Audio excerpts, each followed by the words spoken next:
Welcome to McPlum, simple solutions served daily. You start by confirming compatibility and turning on the core services. On iPhone 14 or later, open Settings and enable Emergency SOS. Once done, turn on Share Location so responders can find you. Make sure your medical ID is filled out and includes at least one emergency contact. This information is used automatically. You should also permit health app access for crash data. These steps prepare your phone to detect severe impacts and act immediately when a collision occurs. You need to understand the mechanics so you trust the feature. Crash detection monitors accelerometer, gyroscope, barometer, and microphone signals to identify sudden deceleration, rotation, pressure spikes, and loud impact sounds. When those patterns align, your iPhone gives haptic and audio alerts.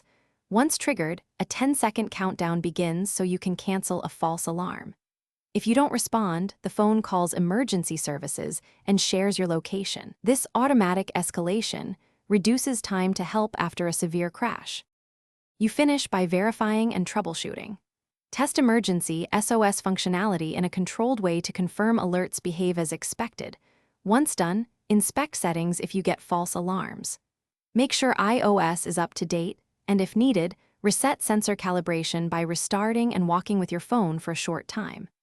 If issues persist, toggle emergency SOS off and on, restart the device, and contact Apple support for diagnostics. This ensures crash detection stays reliable when you need it. Thanks for watching. Stay juicy and subscribe.